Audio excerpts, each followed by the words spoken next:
బాలికలపై లైంగిక వేధింపుల నుంచి చిన్నారులకు రక్షణ కల్పించే విధానంలో భారతీయ చట్టం పోక్సో చట్టం రూపొందించడం జరిగిందని తూర్పు గోదావరి జిల్లా ప్రధాన న్యాయమూర్తి గంధం సునీత పేర్కొన్నారు.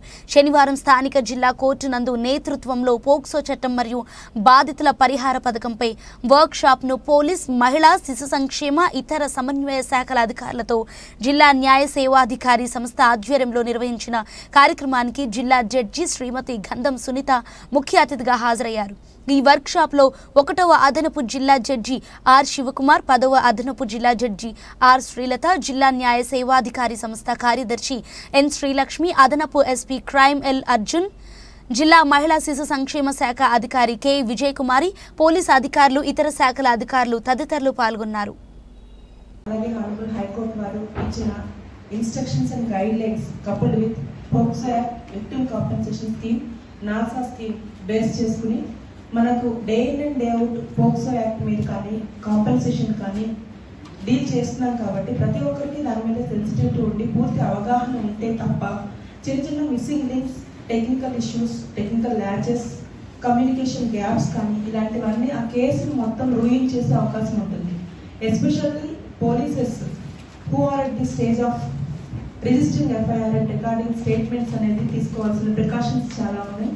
మనకి ఆ స్టేట్మెంట్ ని ఎవరి ద్వారా రికార్డ్ చేయించాలి, ఎలా రికార్డ్ చేయించాలి, రిజిస్ట్రేషన్ ఆఫ్ FIR ఏ విధంగా చేయాలి, చేయక ముందు మీరు కండక్ట్ చేయాల్సిన ఎంక్వైరీ ఏంటి, చేసిన తర్వాత కండక్ట్ చేయాల్సిన ఎంక్వైరీ ఏంటి అనేది చూసుకోవాలి. ఎస్పెషల్లీ పోక్సో కేసెస్ లో మనకి ప్రతి జిల్లాకి ఒక్కొక్క పోక్సో కోర్టు పెట్టవలసిన అవసరం వస్తుంది. ఆ పెట్టిన కోర్టులో కూడా not less than 1000 POCSO cases pendency ఉంటుంది. ఏది డిస్పోజల్ చేసిందే కాక ఇన్స్టిట్యూషన్తో కలుపుని ఎప్పుడు 1000 కేసెస్ని ఆ కోర్టు మెయింటైన్ చేస్తూనే ఉంటుంది పెండెన్సీని. ఈ జిల్లాకు కూడా in addition to the POCSO court situated at Kakinada ఇంకొక పోక్సో కోర్టును కూడా శాంక్షన్ చేయమని చెప్పి హానరబుల్ హైకోర్టు వారు గవర్నమెంట్ని రిక్వెస్ట్ చేయడం జరిగింది. అంటే దీనిలో మీరు అర్థం చేసుకోవాల్సింది ఏంటంటే పోక్సో కేసెస్ ఆ అఫెన్సెస్ ఎవరి మీద జరిగేది, చిల్డ్రన్ ఆడపిల్లలు ఎవరైతే పిల్లలు ఉన్నారో వాళ్ళందరి మీద బిలో 14 years వాళ్ళ మీద జరిగిన అఫెన్సెస్ ఇవన్నీ కూడాను పోక్సో కేసెస్ లో అలా ఎంత దారుణమైన కేసెస్ ఉన్నాయంటే, ఫర్ ఎగ్జాంపుల్ రీసెంట్ గా రిజిస్టర్ అయిన ఒక కేసు అది పేపర్ లో పడినప్పుడు of course immediate actions steps మేము తీసుకున్న హానరబుల్ హైకోర్టు వారు కూడా ఎంత కాన్షియస్ గా ఉన్నారనేది చిన్న పేపర్ క్లిప్పింగ్ చూసి ఒక father has been continuously committed sexual assault against his own daughter. ఆవిడ మెచ్యూరిటీ అనేది ఆ ప్యూబర్టీకి రాక ముందు నుండి కూడా అబ్సీన్ వీడియోస్ చూపించి కూతురికి అంటే వైఫ్ డివోర్స్ ఇచ్చేసి వైఫ్ ఇంకో కూతురిని తీసుకుని వెళ్ళిపోయింది. పెద్ద కుమార్తె తండ్రితో నివాసం ఉంటుంది.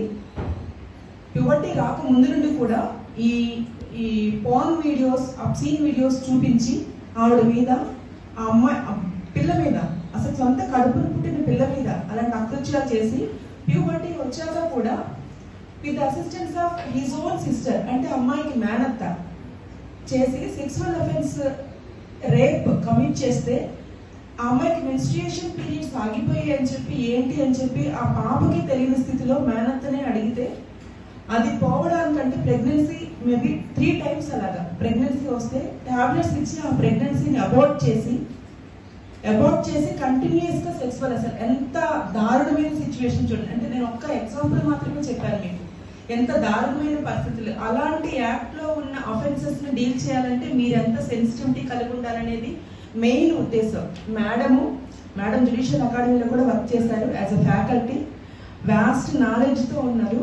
మీకు ఏ రకమైన డౌట్స్ ఉన్నా కానీ మేడం డెఫినెట్ గా క్లియర్ చేస్తారు. దయచేసి మీరు హార్ట్ఫుల్ గా మేము ఈ వర్క్ షాప్కి వచ్చినందుకు మేము హార్ట్ఫుల్ గా వర్క్ ఫుల్ ఫ్లెడ్జ్డ్ గా నేర్చుకుని వెళ్ళాలి అనేది మాత్రం అనుకోండి. బ్లాంకెట్ ఫార్మాలిటీకి మాత్రం కాదు. దయచేసి వచ్చామా, ఏసీ రూమ్ లో కూర్చున్నామా, క్లాస్ విన్నామా, 2 గంటలు వెళ్ళామా అనేది మాత్రం మనసులో పెట్టుకోకండి. మిమ్మల్ని డెప్యూట్ చేశారు అంటే మీ deputation is done by honourable Supreme Court అని అనుకోండి. హానరబుల్ సుప్రీం కోర్ట్ వారి డైరెక్షన్స్ ఇచ్చిన ప్రకారమే మీ అందరినీ డెప్యూట్ చేయడం జరిగింది. ప్రతి ఇష్యూలను from the date of giving report till completion of investigation అనేది మీ పాత్ర ఏంటనేది తెలుసుకోండి.